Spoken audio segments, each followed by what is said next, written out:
এই কিছুদিন আগেই আমরা দেখলাম এই বামপন্থীদের ছেঁড়া স্যান্ডেল মার্কা এক ছাত্র সংগঠন 5-7 জন মিলে দাঁড়িয়ে হাতে প্ল্যাকার্ড লাগিয়ে আন্দোলন করছে, যুদ্ধ নয় শান্তি চাই।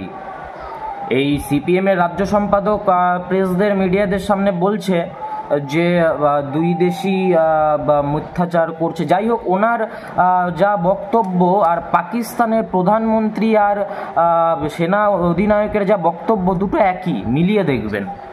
দুজনের বক্তব্য একই রকমের, যে ভারত নাকি ভুলভাল ভিডিও পোস্ট করছে, সেগুলো একটিও সত্য নয়। ভারতবর্ষের এক ব্যক্তি বলছে, যিনি ভারতেই খান, ভারতেরই করেন সিপিএম, কমিউনিস্ট পার্টি, এরাই বলছিল যুদ্ধ নয় শান্তি চাই। কিন্তু গতকাল যখন যুদ্ধবিরতির ঘোষণা হলো, তখন এরা বলা শুরু করে দিল যে আমেরিকার দালাল মোদি আমেরিকার কাছে হার স্বীকার করলো, পাকিস্তানের কাছে হার স্বীকার করলো, এই প্রধানমন্ত্রীকে আমরা চাই না। এরাই কিন্তু কিছুদিন আগে যুদ্ধবিরতি চাইছিল, বলে যুদ্ধ ধ্বংস নিয়ে ডেকে নিয়ে আসে, যুদ্ধ চাই না শান্তি চাই, যুদ্ধের জন্য সাধারণ মানুষের ক্ষতি হয়, আমরা যুদ্ধ কখনোই চাই না। দুই দেশের কাছেই আমাদের অনুরোধ, দুই দেশের কাছেই। ভাবুন, এরা সার্বভৌম ব্যক্তিত্ব, এরা কোনো দেশের নাগরিক নয়, এরা সার্বভৌম ব্যক্তিত্ব। এই জন্যই এরা লেখেন ভারতের কমিউনিস্ট পার্টি, ভারতীয় কমিউনিস্ট পার্টি এরা লেখেন না। এরা যুদ্ধ নয় শান্তি চাই বলেন, আবার টি শার্টের মধ্যে চে গুয়েভারার ছবি লাগিয়ে বেড়ান, যাকে বড় রেভলিউশনারি বলেন। আচ্ছা, এই চে গুয়েভারা কি যুদ্ধ নয় শান্তি চাই বলে ঘুরে বেড়াতেন? এই চে গুয়েভারা হাজার হাজার মানুষকে হত্যা করেছিলেন, এনাকে রেভলিউশনারি বলেন?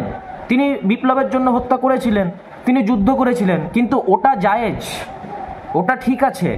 কিন্তু যখন ভারত পাকিস্তানের বিরুদ্ধে যুদ্ধ করবে, দিনের পর দিন সহ্য করার পরে যখন ভারতের দেওয়ালে পিঠ থেকে যাবে, এই সন্ত্রাসবাদী আতঙ্কবাদী জেহাদিদের নিপীড়ন সহ্য করার পরেও, তখন ভারত যখন পাল্টা আক্রমণ করবে, তখন যুদ্ধ নয় শান্তি চাই।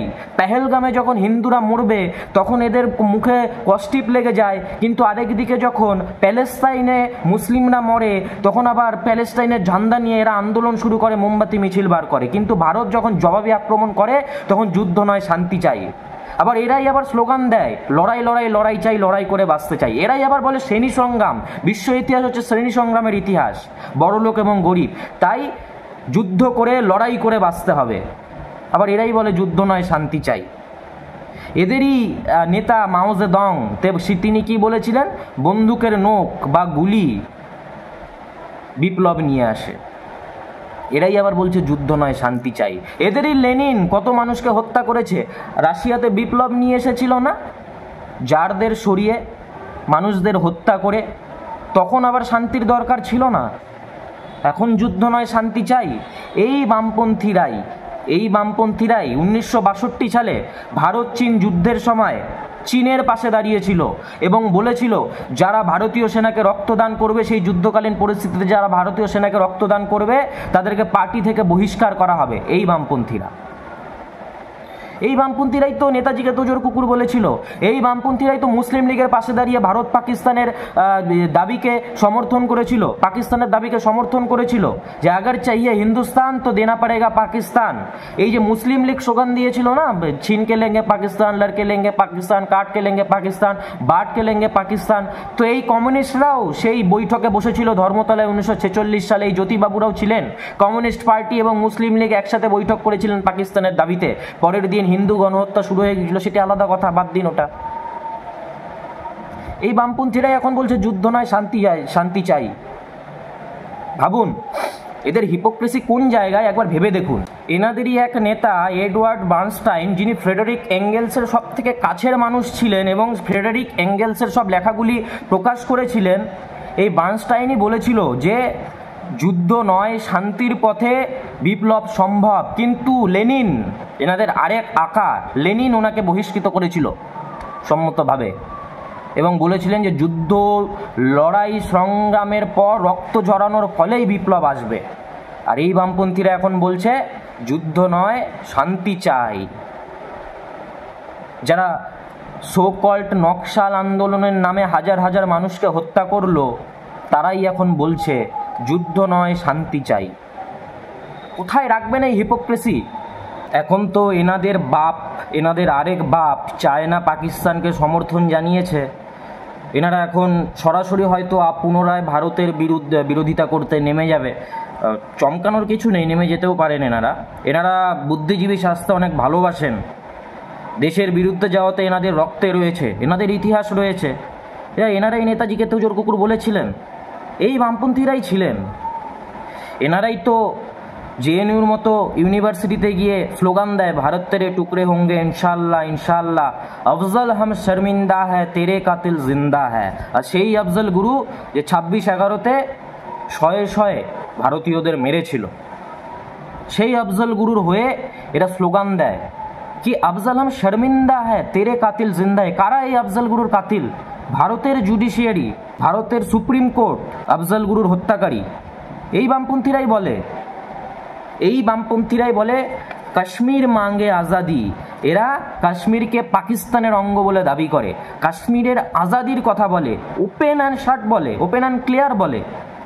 তাই বলবো, এই হিপোক্রেসি কোথায় রাখবেন? কোথায় রাখবেন এই হিপোক্রেসি?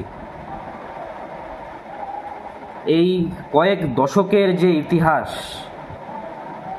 যেভাবে পাকিস্তান ভীরু কাপুরুষের মতো বারবার টেরোরিস্ট জেহাদি জঙ্গিদেরকে ঢুকিয়ে পেছনে ছুরি মারার মতো কাজ করে আসছে, দেখতে দেখতে দেওয়ালে পিঠ ঠেকে গেছে ভারতের। তার পাল্টা যখন ভারত আক্রমণ করবে, আপনাদের নিজের দেশ, আপনার তো দেশ, এটা তো জন্মভূমি আপনাদের এই মোহাম্মদ সেলিম, আপনি যেই হন, আপনার তো জন্মভূমি, পিতৃভূমি, মাতৃভূমি এটা। আপনি এখন বলছেন দুই দেশের কাছেই আবদার করব, যুদ্ধ নয় শান্তি চাই। কেন দাদা, আপনারা এত হিপোক্রেট কেন? কোথায় রাখেন এত হিপোক্রেসি? দিনের শেষে আয়নার সামনে কি আপনারা দাঁড়ান না? যাই হোক, তাই বলতে চাই, আমার সেই মহাভারতের কথা মনে পড়ে গেল, যখন অর্জুন তার গান্ডীব ফেলে দিয়েছিল, বলেছিল আমি যুদ্ধ করতে চাই না, তখন সেই শ্রীকৃষ্ণ যে বলেছিলেন, সেই কথাগুলো বারবার মনে পড়ে। ক্লাইব্যাম মাসমাগামা পার্থা নয়তত্ত্বই উপপদ্যতে শৌদ্রম হৃদয় দৌর্বল্যম তক্তা উত্তিষ্ঠ পরন্তপা। হে ধনঞ্জয়, এই ক্লীবতা তোমার শোভা পায় না, হৃদয়ের এই ক্ষুদ্র দুর্বলতা ত্যাগ করে তুমি উঠে দাঁড়াও। अतः चेतिमम धर्मम संग्रामम न करिष्यसि ततः सधर्मम कीर्तिम च हित्वा पापम अवाप्स्यसि। তোমার স্বীয় ধর্ম অনুযায়ী যদি এই যুদ্ধ লড়াই সংগ্রাম তুমি না করো, তাহলে তুমি তোমার স্বীয় ধর্ম থেকে চ্যুত হয়ে পাপের ভাগিদার হবা। তাই সুখ দুঃখ, লাভ ক্ষতি, জয় পরাজয় সব কিছুকে সমান মনে করে যুদ্ধ করার নিমিত্ত তুমি যুদ্ধ করো, তাহলে তুমি পাপের ভাগিদার হবা না। যুদ্ধ করাটা তোমার কর্তব্য, তোমার ধর্ম। সামনে যাদেরকে দেখছো তারা তোমার একমাত্র, তাদের পরিচয় তোমার কাছে একমাত্র একটি, তারা তোমার শত্রু, তারা সকলে অধর্মী, তারা অধর্মে কলুষিত হয়েছে।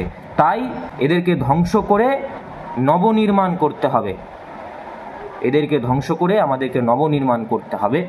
সেই কথাগুলি আবার মনে পড়ে যাচ্ছে। এই ইতিহাস আমাদের দেশে রয়েছে, মহাভারতের ইতিহাস রয়েছে, রামায়ণের ইতিহাস রয়েছে। আর যারা যারা অধৈর্য হচ্ছেন, আমাদের যারা যারা অধৈর্য হচ্ছেন, যারা যারা প্রধানমন্ত্রীকে গালাগালি করা শুরু করেছেন, তাদেরকে বলবো ধৈর্য ধরুন। কয়েক মিনিট, কয়েক ঘন্টার মধ্যে এত অধৈর্য কেন হয়ে যাচ্ছেন? বিয়ে হওয়ার পরের দিন তো আর বাচ্চা হয় না, একটু ধৈর্য ধরে দেখুন।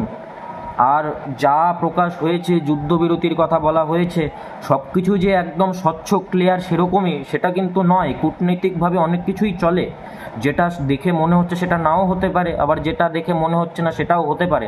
তাই সকলকে বলবো ধৈর্য ধরুন, ভারতীয় আর্মড ফোর্স, এয়ারফোর্স, নেভির উপরে আস্থা রাখুন, পূর্ণ আস্থা রাখুন। আর ভারতের যশস্বী প্রধানমন্ত্রী আপনাদেরকে ভুল প্রমাণ নিশ্চয়ই করবে। ধৈর্য ধরুন, দেখতে থাকুন। অনেক অনেক ধন্যবাদ।